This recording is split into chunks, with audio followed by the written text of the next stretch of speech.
A very warm welcome to all the aspiring candidates who wish to seek Defense Forces as their career option on the YouTube channel of the Greenhorn Academy, which is a defense preparatory academy established in Dehradun, Uttarakhand. Candidates in this session will be talking about the first task in the GTO battery of tasks called the group discussion. For effective assimilation of the subject, we have divided the session on the group discussion in two stages. In stage 1, we'll be covering the basic tenets of the group discussion, and in stage 2, we'll be covering how does the GTO assesses the candidates during the group discussion. In the stage 1 of the group discussion, we'll be introducing the subject. Second, how are the topics selected during the group discussion? What is the sitting plan? And the do's and don'ts during the group discussion, followed by the important highlights of the session. We'll be covering the subject proper using 15 slides in a time frame of 20 minutes. Candidates, to begin with, let's introduce the subject, the group discussion. First, group discussion is an informal discussion generally on a current topic, the social causes, or the historical facts. The discussion may take place in cafeteria, in house, amongst the family members, or participants in a picnic, during bus or the train travel. The group discussion, unlike the most discussions, is an unstructured one because there is no predefined sequence for the allocation of the speakers along with the time. Third, in case of a group discussion, there is no content which regulates the speech. Therefore, the participant can speak whenever they want to, whatever they want, and whatsoever they would like to contribute to the discussion. During the group discussion, unlike the debate, one can speak for or against the subject. Few can choose to highlight both the aspects of the subject, and some may draw conclusion or do value addition to the subject. Candidates, let's have a quick recap on the GTO task. However, this session has already been covered in our previous video on the GTO task and techniques, the basics. The 9 tasks given by the GTO have been categorized under 3 heads: the basic, confirmatory, and the final test. Today, in this session, we will be discussing the first task of the basic tasks, wherein the GTO observes and forms an overall picture of the group as well as the candidates. Second, he makes it by means of a broad-based selections. The group discussion is the first basic task of the group testing exercise conducted by the group testing officer in SSB interview. There will be 2 group discussion. However, in the first group discussion, the GTO gives 2 topics and asks the group to develop a common consensus by means of a majority by discussing amongst the group members. Amongst the 2 topics, the first topic is generally simple and routine in nature, whereas the second topic is slightly difficult than the first topic, demanding and may be controversial in nature. With respect to the nature of the topics, the GTO's aim would always be to evolve discussions amongst the group members. Therefore, the topics are generally average in nature.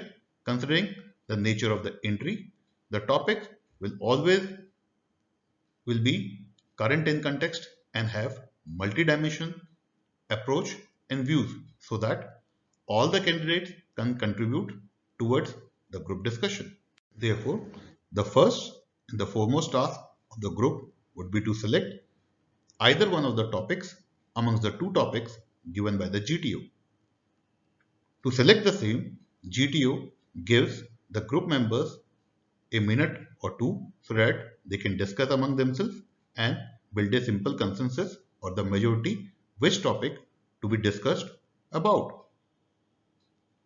Once the topic is decided, either one of the group member tells the GTO, but before starting the discussion, GTO reads the topic as decided by the group so that each and every member or the candidate is aware of the subject which is being discussed. In the eventuality where no consensus has been developed amongst the group members, the GTO may ask show of hands to decide on the topic, or simply the GTO may decide the topic. The discussion on the topic will be generally 10 to 20 minutes, and once the discussion is over, the GTO will stop the discussion, and for the second group discussion, the GTO do not give the choices. He simply gives the topic and tells and asks the group to discuss the subject. Now, the question arises, why does the GTO do not give any choices for the topics for the second group discussion? While the group is arriving on the consensus amongst the two topics, the GTO observes that there are formation of the smaller groups within the group based on familiarity or the knowledge associated with any of the topic. Second, he sees the group intellectual level or the knowledge about the subject, which gives him the first thread to the group dynamics. Once or during the first discussion is ongoing, the GTO assesses the group as a form first, and second, he also assesses the candidate's position in that grouping, which is called the ranking. After understanding the knowledge base and the intellectual prowess of the candidates, he arrives at a conclusion for the second group discussion subject. Furthermore, after the conclusion of the first group discussion, the candidates are generally familiar with the rules and regulation for the conduct of the group discussion, and second, they are ready for the second group discussion on a more serious note. During the group discussion, the GTO asks the members to sit in a circular fashion so that everybody can express the views without moving or shifting from their position first. Second, GTO can assess the group as a form by observing from outside. During the group discussion, it is advised that you sit confidently with your chair in your chair with your back rested against the chair and palm pointing downwards towards the thighs or the knees. You are requested not to shake your legs or do clicking of the pen. The above will not only show your nervousness, but it also gives a poor impression of the candidate in the GTO's mind. Candidates, before we arrive at what to do in form of do's and don'ts during the group discussion, let's first talk about the posture or the body language during the conduct of the group discussion. It is advised that the candidate should be attentive with his back straight up, leg folded inwards, and palm resting either on the thighs or the knees. During the group discussion, the candidate who is communicating or giving his views to the group, he should maintain eye contact and he should speak and address all members of the group. Further, it is also advised that the discussion is amongst the group members. Therefore, during the discussion, one should not try to address the GTO. During the group discussion, it is always advised to listen very carefully what others are speaking so that you can back their arguments or speak against their argument with logical reasoning. During the conduct of the group discussion or in the heated up moments, do not move your chair inwards or outwards during the discussion. In order to impress your views or impact your views, do not try to touch other members of the group, especially using their hands, and especially to the ones who are sitting adjacent to you. Do not lean inward or rest rearwards. During the entire course of group discussion, you should always have a calm and composed mindset and a smile on your face. Candidates, let's discuss the dues during the various phases of the group discussion. First, once the two topics has been given by the group testing officer and during the process of the selection of the topic, you are requested to help the group in deciding the topic by giving few points in favor of the topic or against the topic which you wish to discuss. Second, support your topic selected by giving logical reasoning in form of ideas, knowledge, facts and figures or information about the topic which you have selected. Second, during the initial phase, you should try to be the one who starts the discussion or break the ice for the group to discuss the subject.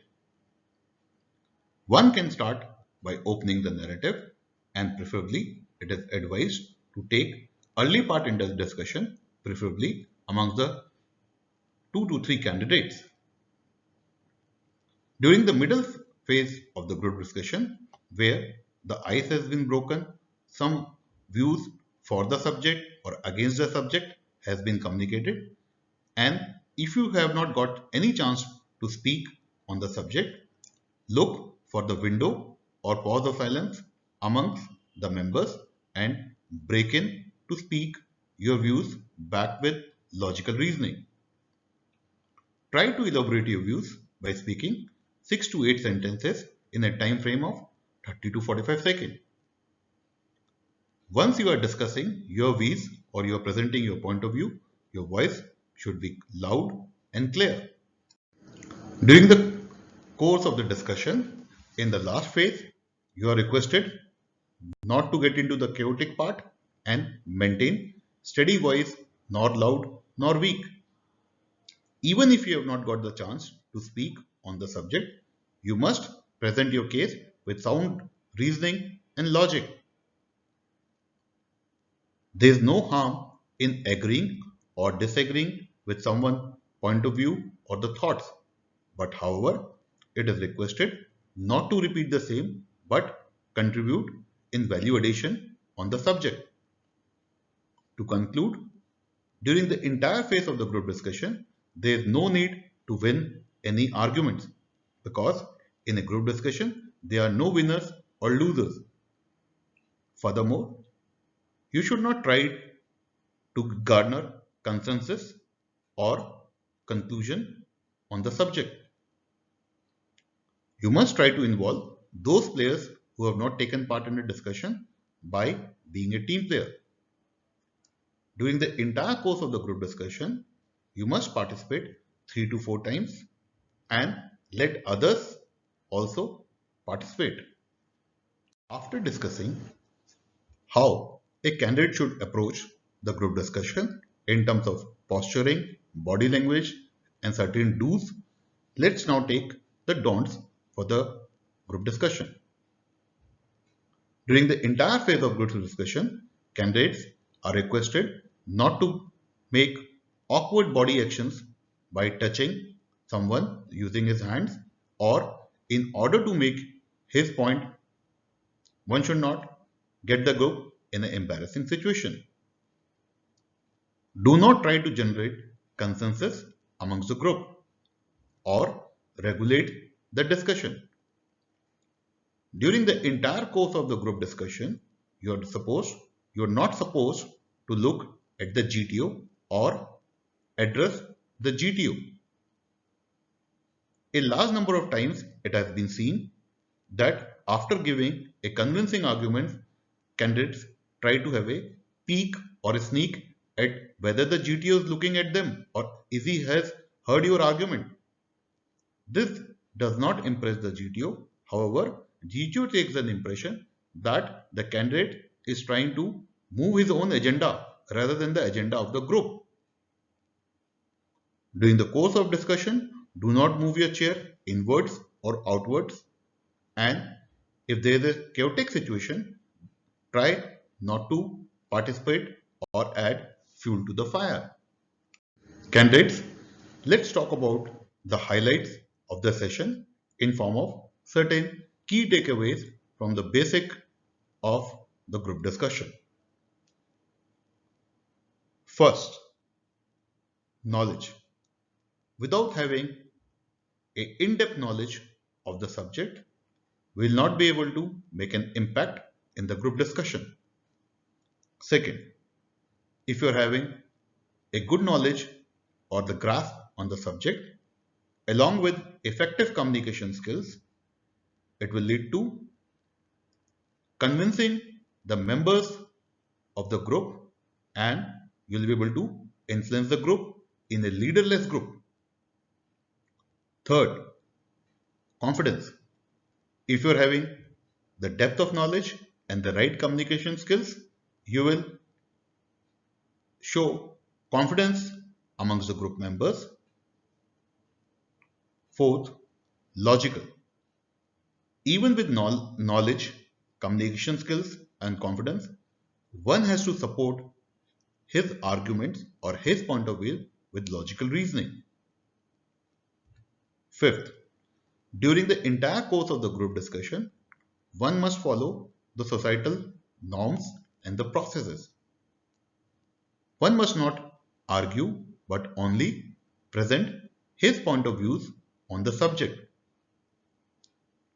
Even if someone gives a counter arguments on your views, one should not lose his patience and maintain his calm and composure along with a effective demeanor and smile on your face. Therefore, boys and girls, it is not a single tenet which will impact in the group discussion. However, a culmination of various tenets like knowledge of the subject, effective communication skills, confidence while you are communicating, arguing with logical reasoning to support your point of view, following societal norms, and with all the above, you will emerge as a leader and will be able to influence the group members in a leaderless group. Candidates, with this, we come to the conclusion of the basic tenets of the group discussion conducted in SSB interview by the group testing officer. I, on behalf of entire team members of the Greenhorn Academy, would like to wish best of luck to all the candidates for their forthcoming SSB interview. Jai Hind.